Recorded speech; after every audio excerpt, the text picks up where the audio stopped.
Welcome to Confessions of Being Fabulous, where we live, we learn, we grow. So this is my new reflection window.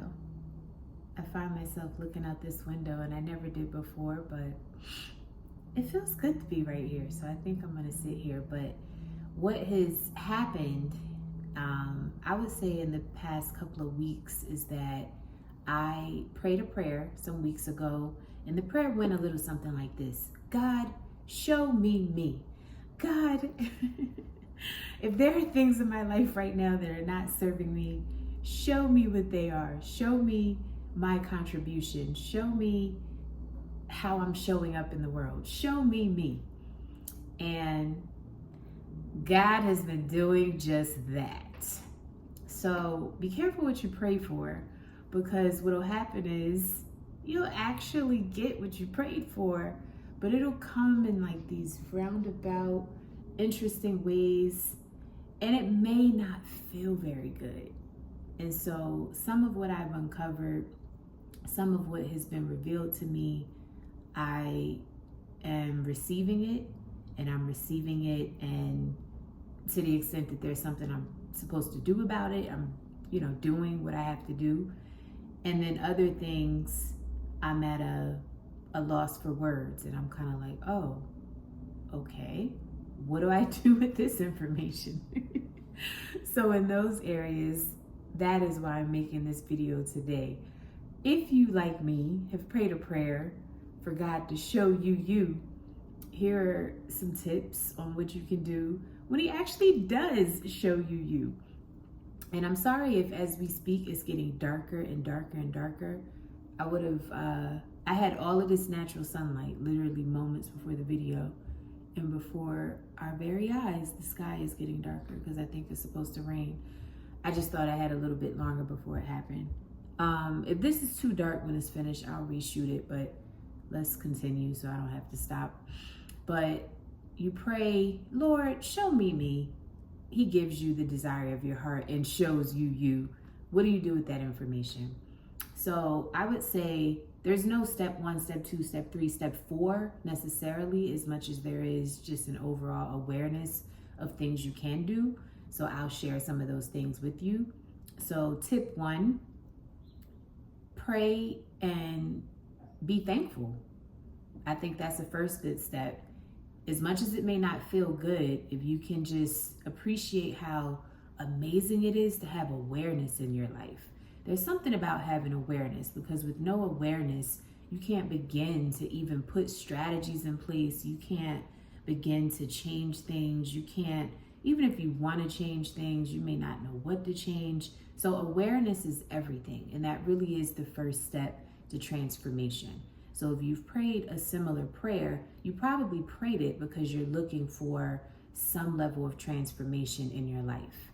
And the first step to transformation is having some level of awareness around the circumstances, awareness around who you are, awareness around your contribution, awareness around any toxicity that may exist within you or within the people around you that you allow into your space. Awareness.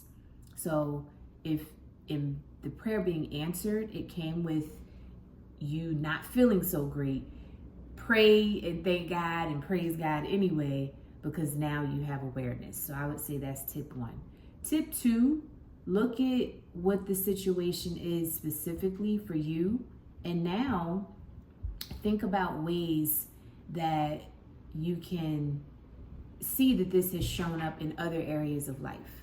Because sometimes the situation may only reveal one aspect of life, and so you see how in that one aspect of life you have been a certain way, you're showing up a certain way, you're surrounded with certain people, whatever the case may be. But chances are, if it's like that in one area, it's probably like that in other areas too. So I would say now look at other areas in life and just take an assessment like, okay, am I doing this over here? Am I doing this in my romantic life? Am I doing this in school? Am I doing this in church? Am I doing this in my, platonic relationships? Like really look at everything. Am I doing this in my finances? And just take an assessment and see. I think that information is powerful because it really shows how we are not as compartmentalized as we would like to believe we are. Sometimes we are doing things in one area of life, and we might even know that we're doing it and that it's not cool, or that we're not 100% being served by it. But we figure, oh, well, that's just over here. Over here, I'm good. You know, kind of like the whole, if it's somebody's doing, I don't know, drugs or something like that, or alcoholic, like, oh, I can stop whenever. I can stop whenever I really want.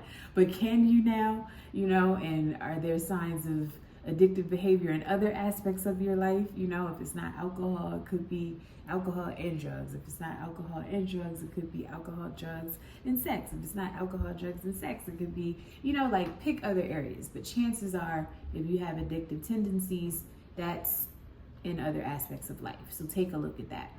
I would say tip number 3, once you have gotten over the reality of being shown you, because it could be a bit of an ego bruiser, you know, like, we like to believe that we're putting our best foot forward at all times as we walk this walk called life.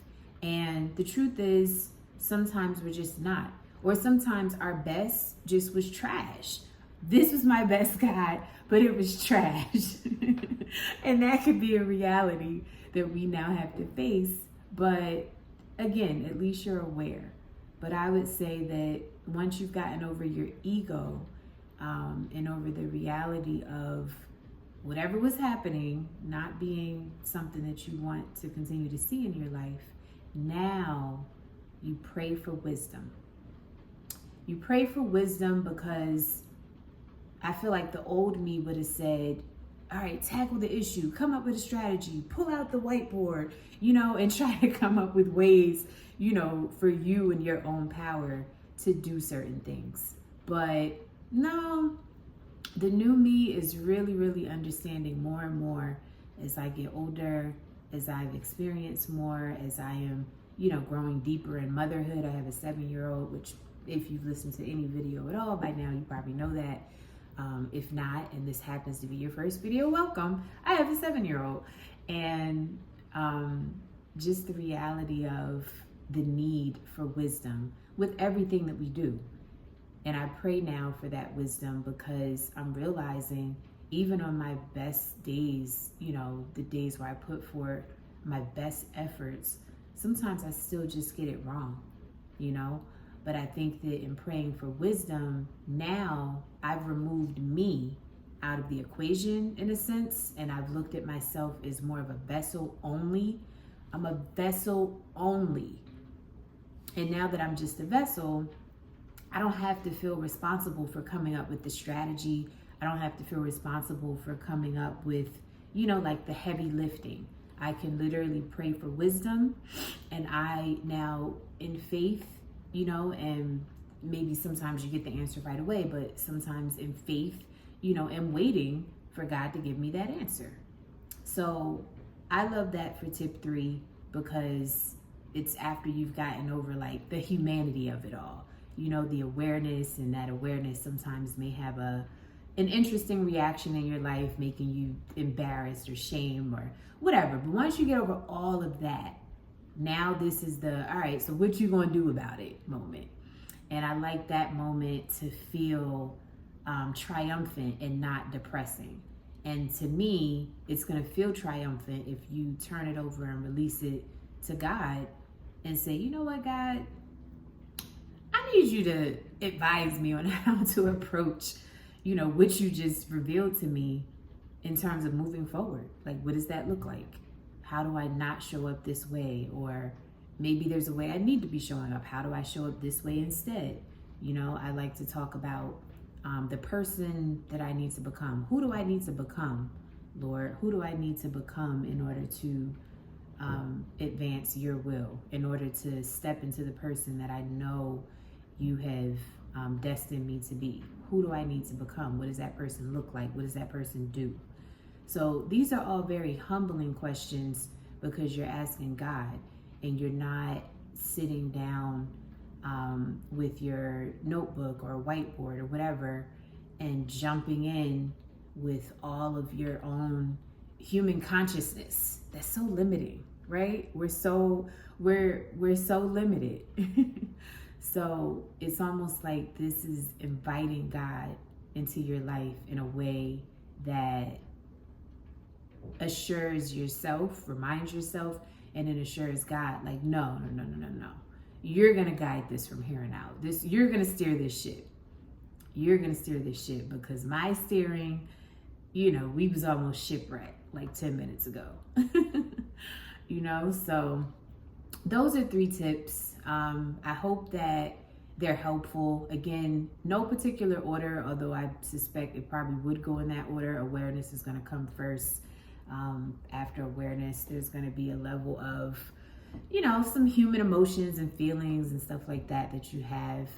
And then you're going to ask for wisdom.